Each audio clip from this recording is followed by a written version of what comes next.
sebenarnya. Berpotensi nggak untuk meletus erupsi? Pasti ya. Apakah ini Mas yang banyak orang yang mengatakan bahwa nanti Pulau Jawa akan terbelah menjadi dua?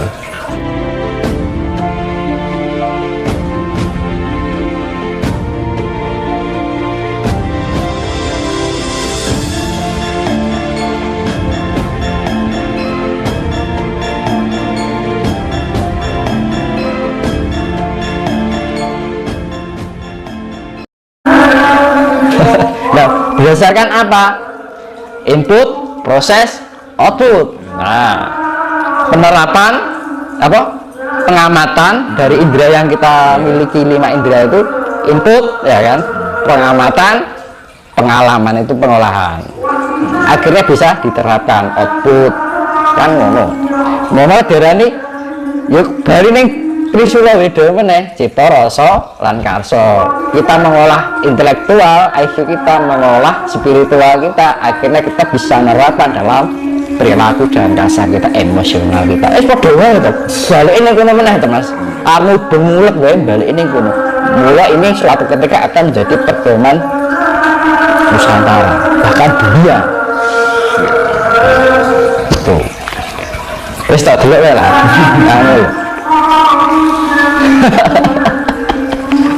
Mudah-mudahan Mas dengan adanya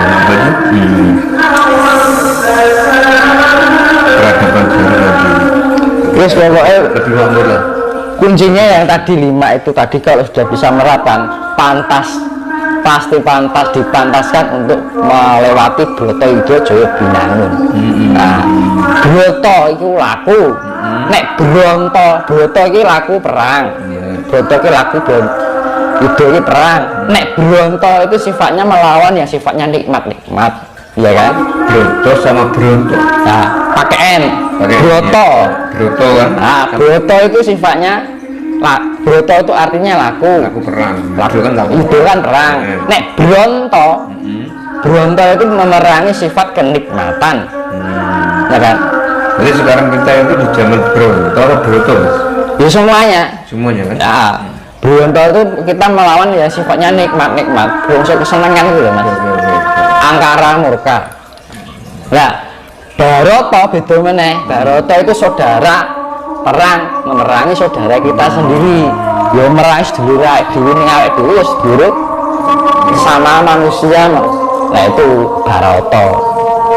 Ya kan Baroto kan jenenge perang saudara. Kita lanjut ke ini Mas, pertanyaan dari netizen Mas Tinus.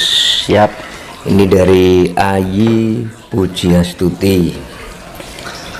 Tolong tanyain ya Mas ke Mas Tinus, kok bisa tahu penjelasan proton dengan pewayangan? Siapa yang memberitahu semua itu? Matur suwun. Nah itu ya namanya hidup itu penuh dengan teka-teki ya. Yeah. Kita punya kecerdasan. Dasarnya saya juga belajar dari pewayangan itu dari sejak kecil, suka nonton wayang. Hobi Mas ya? Ya hobi. Terus kebetulan dulu kuliahnya saya juga di IT. Yang gitu. Ya. Ya. Juga waktu sekolah saya suka dengan pelajaran matematika, fisika, dan biologi, masuk kimia.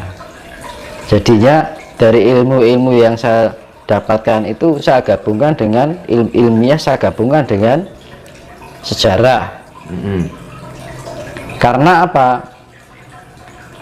Saya itu sukanya ngotak-ngatik sesuatu yang sifatnya masih semu di dalam diri kita. Karena aku urung percaya, nek aku urung iso nemokke ya sejati yang pasti. Jadi aku nggak mau percaya terlebih dahulu yang sifatnya semu. Ingin menemukan sesuatu yang sifatnya real. Jadi saya bukan, jika misalkan kita menemukan sesuatu, ya kan, benda A ini, jika kita cari dengan jalan spirit atau jalan sejarah, ketemu di tempat ini, titik ini ya. Secara biologis ketemu dengan titik yang sama, secara ilmu metafisika ketemu dalam titik yang sama. Nah itu yang namanya kesejatian yang sifatnya real, bahwa pewayangan leluhur kita itu juga mempunyai sifat intelektualitas yang tinggi, cuma digambarkan dalam sebuah cerita pewayangan. Sebenarnya itu. Nah dari ilmu leluhur, ilmu milenial saya gabungkan. Berawal Itu penemuan saya sendiri. berawal dari hobi Ya, dari kecil. saya nggak belajar dari saya. wayang, Mas, ya. Jadi nggak belajar dari saya. Belajar dari ini kita. Kita lanjut Mas ke Mas Margiono Akbar. Bagaimana Mas Dinus penglihatan tentang Gunung Slamet? Itu seperti saya jelaskan tadi, bahwa Gunung Slamet dan Semeru itu adalah portal dimensi yang sifatnya pembeteng. Nah, pembeteng yaitu bergerbang luar, gerbang dalamnya adalah Lawu dan Merapi, dan tengah-tengahnya adalah Keraton Solo. Itu portal yang membatasi. Makanya Gunung Slamet dan Semeru itu gunung yang sangat wingit, begitu juga Merapi dan Lawu. Makanya kan kayak sebuah kerajaan itu ada gapura gapura luar dan gapura dalam. Itu benar. Berpotensi nggak untuk meletus erupsi? Pasti. Pasti ya. Ya. Apakah ini Mas yang banyak orang yang mengatakan bahwa nanti Pulau Jawa akan terbelah menjadi dua jika Gunung Slamet meletus? Nggak tahu lah apa makna dari Iya, itu terbelahnya bisa menjadi dua, bisa menjadi tiga loh. Itu memang benar faktanya Iya. dari Gunung Slamet? Iya, jadi bukan istilah sifatnya terbelah, kepercayaannya enggak. Bukan ya? Kalau Puluhnya. terbelah ini sudah hanya terbelah, terpecah-pecah. Berarti intinya puluhnya yang terbelah. Iya. Jadi kan banyak yang mengartikan terbelah Betul, ajarannya. secara ajarannya atau orangnya kan gitu kan. Nah, kalau dibilang kayak gitu, Udah dari dulu Mas ya? tidak hanya terbelah, terpecah-pecah kan. Oke. Ini dari Pak Bambang Wisanggeni. Izin bertanya Mas, kalau boleh diwedar dong tentang lokasi di kisah Mahabharata. Ada yang bilang Padang Guru Setra itu ada di Gumuk Pasir Gunung Bromo, lalu Indraprasta itu ada di Alas Ketonggo, Pulau Bali itu sisa dari kerajaan Sri Krishna, Madura itu kerajaannya Prabu Baladewa. Matur suwun, Mas Dinus. Di kerajaan apa mama? Singkar Diminta diwedar tentang lokasi di kisah Mahabharata. Ada yang bilang Padang Guru Setra itu Mas. Guru Setra. Nah, itu ada di Gumuk Pasir Gunung Bromo. Lalu Indraprasta itu ada di Alas Ketonggo. Pulau Bali itu sisa dari kerajaan Sri Krishna. Madura lama loh. kerajaannya Prabu Baladewa. Monggo Mas Dinus. Kayaknya ini yang tanya. Saya jelaskan dua aja, nggak usah terlalu banyak juga ya. hobi. Kalau Amarta itu Jawa, kalau Hastina itu ya Nusantara gitu aja. Nek terlalu detail Kurusetra bareng kabeh peperangan itu sifatnya merata nanti kok. Kurusetra itu Sanepan. Jadi bukan lokasi tempat suatu tempat, enggak. Ya wayang itu semua siloka. Jangan diterapkan secara mentah, jangan dipahami secara mentah gitu. Mas, kita berbicara tentang wayang Mas ya.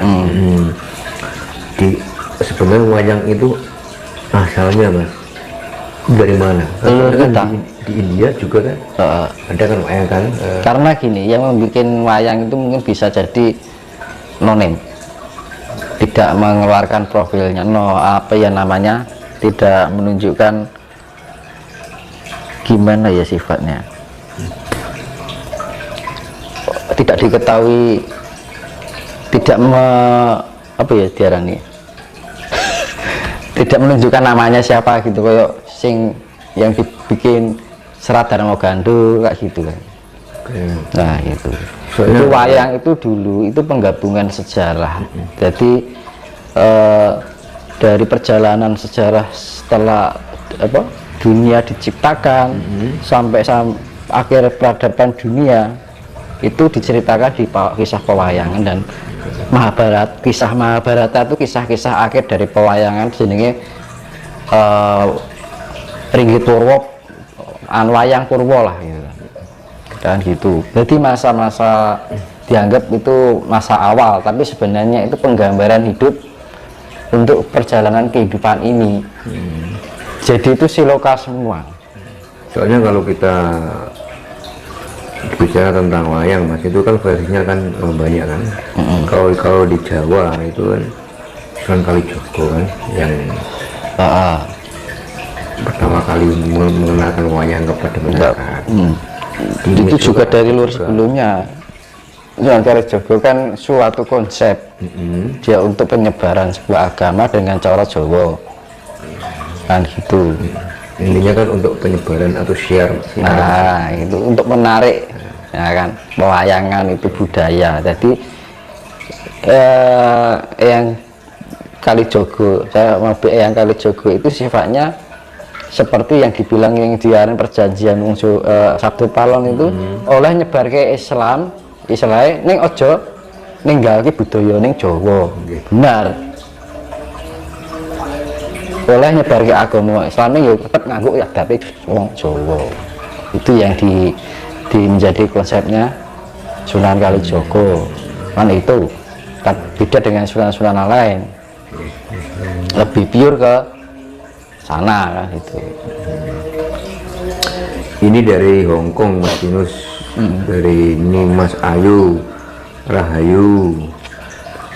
Tentang mandi malam, jika setiap malam mandi apa harus keramas juga? Keramas bagus. Kan itu kan sifatnya pembersihan. Kan justru malah malam itu harus kondisi bersih loh.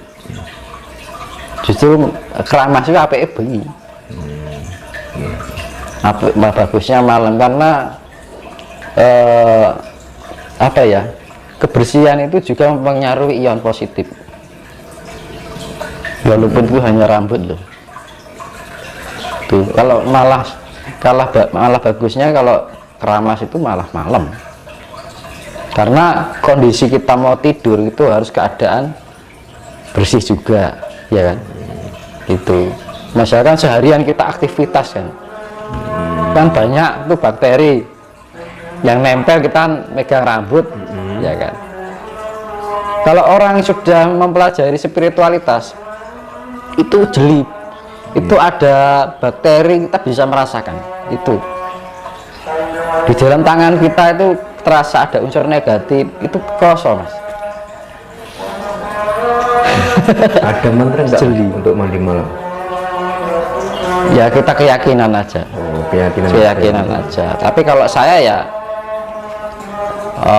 kita nyebutnya 4 unsur alam aja. Bapa bumi biung bumi, bapa angin biung angin, bapa geni biung geni, bapa banyu biung banyu kan gitu. Ibu Pertiwi, bapa angkasa, aku njaluk doyong, gitu aja. Simple. Yang penting apa? Merasuk gitu loh. Ya kan? Apapun itu doanya, tapi doa yang paling itu kan kita lebih merujuk pada 5 elemen semesta. Kan gitu. Yaitu 5 sifat: air, api, angin, tanah, dan angkasa. Kalau dewanya angkasa itu disimbolkan manifestasinya Dewa Garuda. Garuda itu yang yaitu manifestasi dari sifat angkasa. Nah, misalnya Wisnu kan atmosfer kan, awan Dewa Bathara Sambu kan. Nek magnet kuwi Dewa Asmara, nek gravitasi dhewe meneh naga. Atau dewane Dewa Naga, naga. Makanya kan setiap planet-planet kalau di pewayangan naga itu bisa kemana-mana sampai angkasa, karena di setiap planet juga ada gravitasi. Kan gitu. Nek Dewa magnet, Dewa Asmara. Magnet itu ya kayak unsur plus minus juga, keterkaitan itu kita timbul sefrekuensi, keselarasan, itu energinya energi magnet. Dewane Dewa Asmara. Nah, koyo putaran cakra ya namanya waktu itu kan, waktu itu Bathara Kala, nek cakra Bathara Cakra. Sebenarnya di pewayangan sudah ada semua. itu apa? Siloka semua, Mas. Ya. Karena ya itu ya, kayak Arjuna sifat air, Bima sifat angin, ya kan, Nakula Sadewa sifat tanah dan api, terus Puntadewa Getih Putih sifatnya angkoso, kan itu sama aja. Iya kan. Lanjut ya Mas ya. Iya. Ini ada 2 pertanyaan Mas, cuma namanya dari siapa ini nggak ada, cuma singkatan aja NA gitu. Nggak tahu apa artinya Mas. Yang pertama, bagaimana mengetahui misi jiwa kita? Meningkatkan tingkat kesadaran kita dulu. Lah kita harus mau berproses dulu, jangan semuanya itu diolah secara instan. Instan itu inginnya pengen cepat dan mendapatkan, itu tibone lak karsa, jatuhnya karsa toh Mas. Tapi kalau kita melakukan berdasarkan niat dan tanggung jawab, rasa tanggung jawab, rasa kesadaran diri kita bahwa kita titah Tuhan Sang Semesta, kita sudah diberikan kelengkapan di dalam diri kita, ya harus kita gunakan, kita olah untuk meningkatkan tingkat kesadaran. Dan jangan menghitung kapan itu berhasil, jangan menghitung waktu. Kalau kita sudah memperhitungkan segala perjalanan spiritual kita, jatuhnya adalah tidak tulus. Akhirnya sifat pamrih, ketulusannya akhirnya hilang. Ya jangan diperhitungkan, mau kita laku spiritual mau 1 tahun, 2 tahun, bahkan seterusnya, karena kita hidup itu adalah sebuah pengabdian, ya kan. Kita ini ngabdi karo Gusti kan, Kuncinya tulus ya. ojo mung karsaku tok ning, kita melakukan atas kehendak Tuhan. Kehendak Tuhan apa? Hanya sifatnya sebuah pengabdian.